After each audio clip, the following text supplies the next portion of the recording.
नमस्कार दोस्तों, स्वागत है हमारे चैनल एम के टी स्टडी में। दोस्तों, अगर आप लोग भी बिहार बोर्ड क्लास 12 के स्टूडेंट हैं और बिहार बोर्ड में अच्छा मार्क्स लाना चाहते हैं तो आपने बिल्कुल सही चैनल को चुना है। दोस्तों, इस चैनल के माध्यम से आप लोगों की तैयारी बहुत ही बेहतर करा दी जाएगी। दोस्तों, कल जो हम लोग पढ़े थे वो क्लास 12 के बायोलॉजी जो MCQ चैप्टर 1, जिस चैप्टर का नाम है जीवों में जनन, 1 से 10 तक के क्वेश्चन को देखे थे। आज हम लोग 10 से क्वेश्चन को देखेंगे। तो चलिए दोस्तों, क्वेश्चन की ओर चलते हैं और प्रश्न नंबर 10 से स्टार्ट करते हैं। दोस्तों, प्रश्न नंबर 10 क्या कहता है, चलिए देखते हैं। ये 9 नंबर होगा, ये 10 नंबर। दोस्तों, 10 नंबर क्वेश्चन कहता है, इनमें कौन सा भाग अगुणित होता है, यानी इनमें कौन सा भाग अगुणित होता है। ऑप्शन नंबर ए में कह रहा है अंडाशय, ऑप्शन नंबर बी में कह रहा है परागकोश, ऑप्शन नंबर सी में कह रहा है पराग और ऑप्शन नंबर डी में कह रहा है युग्मनज। तो आपका सही आंसर हो जाएगा ऑप्शन नंबर सी, यानी कि जो पराग होता है वो अगुणित होता है। क्या होता है? अगुणित होता है। तो सी इज द राइट आंसर। चलिए दोस्तों, नेक्स्ट प्रश्न क्वेश्चन नंबर 11 को देखते हैं। क्वेश्चन नंबर 11 कह रहा है कि इनमें किसे बंगाल का आंतक कहा गया है। दोस्तों, इस सब लोगों को मालूम होगा कि बंगाल का आंतक जो कहा जाता है वो जलकुंभी को कहा जाता है। किसको कहा जाता है? जलकुंभी। जलकुंभी जो होता है वो जल में देखिएगा कि हरा हरा सा ऊपर की ओर तैरता है, उसी को हम लोग जलकुंभी कहते हैं। जो बंगाल का आंतक के नाम से जाना जाता है उसे जलकुंभी कहते हैं हम लोग। चलिए दोस्तों, नेक्स्ट प्रश्न नंबर 12 को देखते हैं।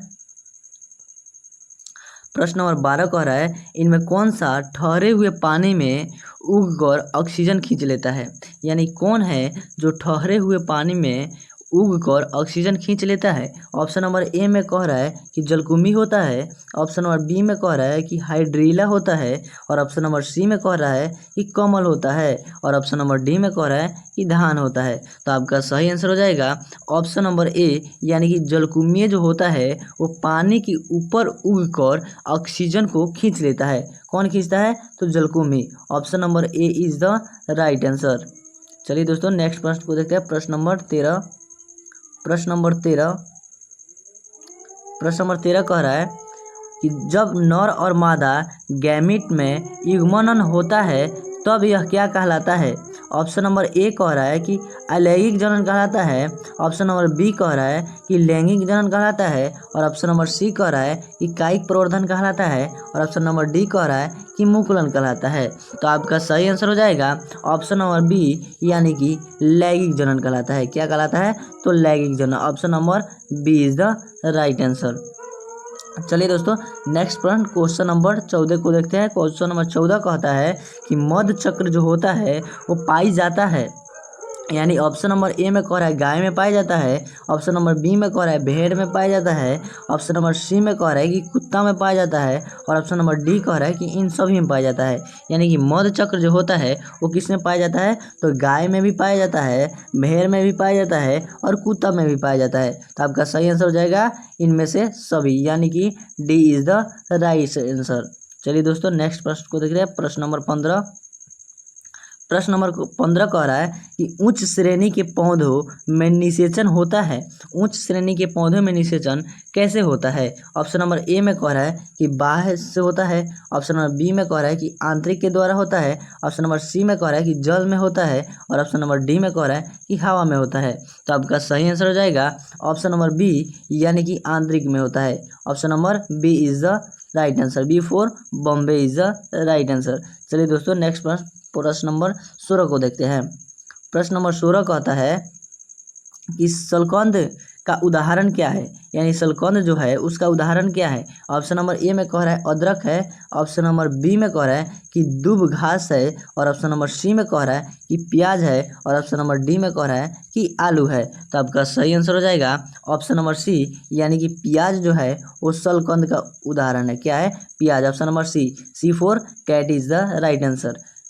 प्याज क्या है? आपका सलकंद का उदाहरण है। चलिए दोस्तों, नेक्स्ट प्रश्न नंबर 17 को देखते हैं। प्रश्न नंबर 17 कहता है कि स्तनधारी में निषेचन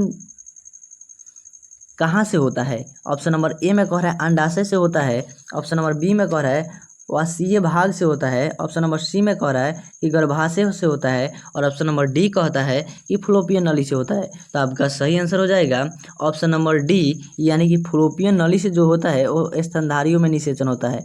option number D for dog. चलिए दोस्तों नेक्स्ट प्रश्न नंबर 18 को देखते हैं। प्रश्न नंबर 18 कहता है कि प्राकृतिक अनिषेक जनन पाया जाता है।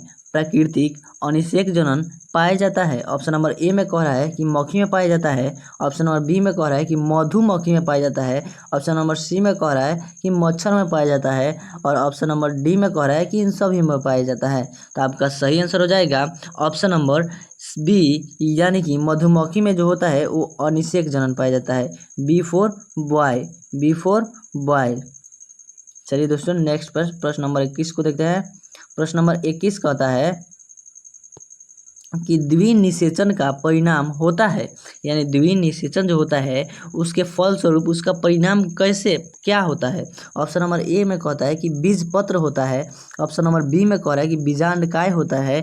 ऑप्शन नंबर सी में कह रहा है कि भ्रूणपोष होता है। ऑप्शन नंबर डी में कह रहा है कि भ्रूण होता है। तो आपका सही आंसर हो जाएगा ऑप्शन नंबर सी, यानी कि भ्रूणपोष जो होता है वो द्विनिषेचन का परिणाम होता है। क्या होता है? भ्रूणपोष, यानी option number C for cat. अगला प्रश्न नंबर 20 को देखते हैं। प्रश्न नंबर 20 क्या कहता है? प्रश्न नंबर 20 कहता है कि बीजाणु के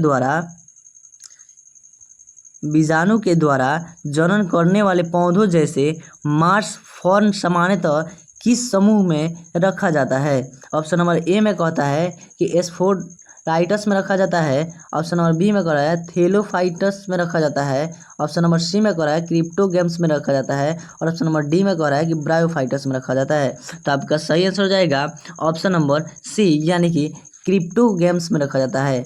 बीजाणु द्वारा जनन करने वाले पौधों जैसे फर्न सामान्यतः किस समूह में रखा जाता है? तो क्रिप्टोगेम्स में रखा जाता है। Option number C for cat. चलिए दोस्तों प्रश्न नंबर 21 को देखते हैं और हमारा ये लास्ट प्रश्न है। दोस्तों प्रश्न नंबर 21 कह रहा है ये परिवर्तन जो लार्वा को वयस्क में परिवर्तित कर देता है क्या कहलाता है? ऑप्शन नंबर ए में कह रहा है मेटाजेनेसिस कहलाता है। ऑप्शन नंबर बी में कह रहा है एकांतरण कहलाता है। ऑप्शन नंबर सी में कह रहा है कयांतरण कहलाता है। और ऑप्शन नंबर डी में कह रहा है मेटास्टेसिस कहलाता है।